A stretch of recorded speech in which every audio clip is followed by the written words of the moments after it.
So ధర్నా చౌక్ లో ఈ రోజు ఒక నిరసన అయితే తెలుపుతున్నారు. ఎందుకు అంటే యాదాద్రి గుట్టలో భజన బృందాలకి ఛాన్స్ ఇవ్వాలి, అక్కడ భజన చేసుకునే సౌకర్యం కల్పించండి అని చెప్పేసి ఇక్కడ పీఠాధిపతులు అండ్ భజన బృందాలు ఇక్కడ వచ్చి నిరసన అయితే తెలుపుతున్నాయి. అయితే వాళ్ళని అడిగి తెలుసుకునే ప్రయత్నం చేద్దాం.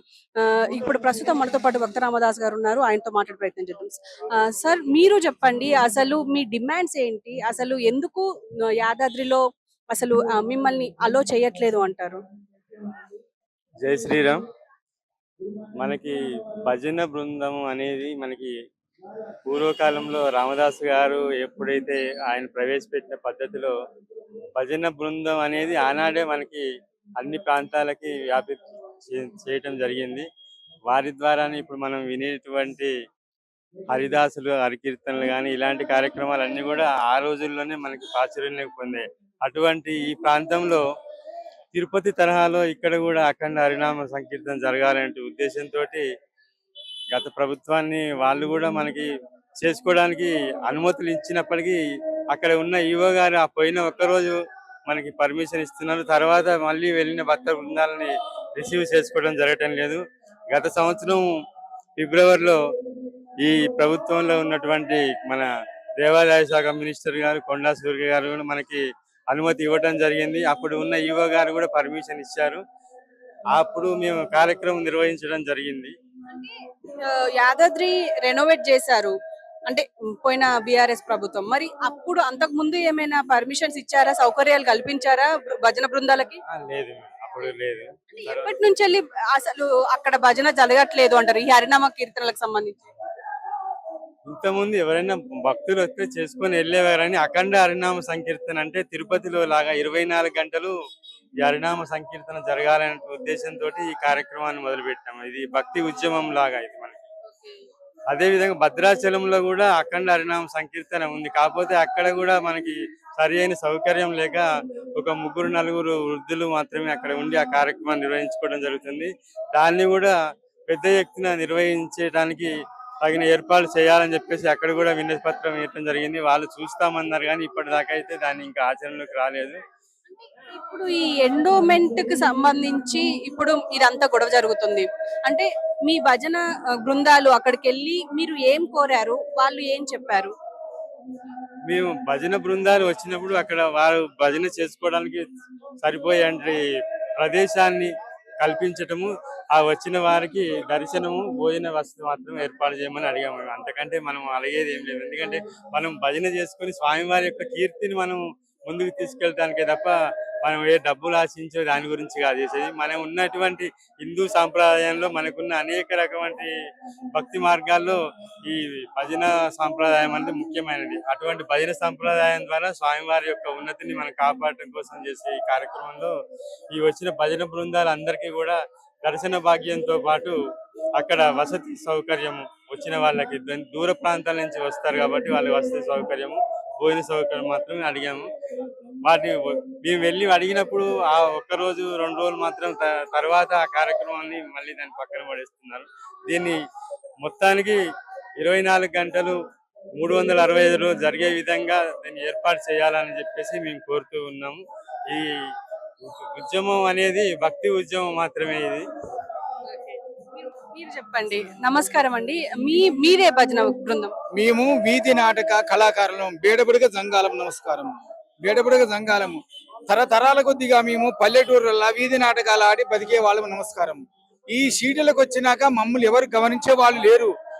సినిమాలు వచ్చినవి, టీవీలు వచ్చినవి. చేతుల సినిమానే, బయటికి వెళ్తే సినిమా, ఇంటికి వస్తే టీవీ.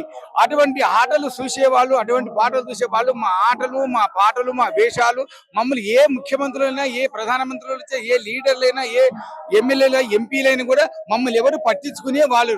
మా వలన మేము ఆ కాలం నుంచి రంగు మేము వేసుకోవాలి, వేషం మేము కట్టుకోవాలి, బట్ట మేము తొడుకోవాలి, రంగు కట్టుకొని, చీర కట్టుకొని, పాట మేము వాడాలి, ఆట మేము ఆడాలి. ఇప్పుడు సినిమా యాక్టర్లు ఏం చేశారంటే ఒకరు రంగేయాలి, వాళ్ళకు ఒకరు బొట్టు పెట్టాలి, ఒకరు పాట పాడాలి, ఒకరు నటన చూపించాలి, వాళ్ళకి ఆట ఆడితే వాళ్ళనేమో చేయెత్తి జై కొట్టి వాళ్ళు ఏడికొద్ది వేల మంది తిరగబడుతున్నారు. మేము ఎంత కళ ఊహించినా మా నోటి కూడా ఎన్ని పాటలు పాడినా ఎన్ని పద్యాలు పాడినా మా జీవితం గంగలో పడ్డ సమంతం అయిపోతుంది. ఇదే యాదగిరి గుట్టలో కూడు కుమ్మం లేకుండా 3 రోజులు ఒక ప్రోగ్రామ్ చేసినాము, ఓసారి 3 రోజులు చేసినాము, ఒకసారి చేసాము. ఇక్కడ కూడా ఎన్నోసార్లు చేశాము. ఈ సుందరయ్య బొమ్మలు కూడా ఎన్నోసార్లు కూడా ప్రోగ్రామ్ చేసినాం. మమ్మల్ని పట్టించుకునే మానవులు లేడు, మాకు తిండి పెట్టే మానవులు లేరు, మాకు పింఛని లేదు, మాకు భూములు లేవు, మాకు బుక్కలు లేవు. మేము దేనేస్తే మేము వాళ్ళు పిచ్చం అడుగుదామని పోతేనేమో ఈ పిచ్చం మారిపోయింది, పిచ్చం ఎందుకు అడుగుతామంటారు. అది లేదు, అది అడగనివారు, మాకేమీ ఇస్తలేరు. మాకు ఏదన్నా ఈ ప్రభుత్వం వలన మా యొక్క బేడబుడిగా దంగ కళాకారులకు మాకు సాయం కావాలని ప్రభుత్వాన్ని కోరుకుంటున్నాం. నమస్కారం చేస్తాను. అంటే ఇప్పుడు మీరు కూడా యాదాద్రిలో ప్రదర్శనలు చేస్తారు.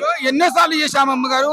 గుట్ట మీద చేసాం. గుట్ట కింద సత్యనారాయణ కళ్యాణం మండపం లేదా, ఆ మండపం 3 రోజులు తిండి లేకుండా రాత్రి రహంగోలుగా ప్రోగ్రాములు చేసి రామనాటకం అని, కుశలవ నాటకం అని, గయోపాఖ్యానం అని అటువంటి నాటకాలు కొన్నో ప్రదర్శించాము. బుర్ర కథలు కూడా చెప్పాము. మమ్మల్ని ఎవరు పట్టించుకోవట్లేదు. ఎవరెవరు వచ్చారు ఇక్కడికి?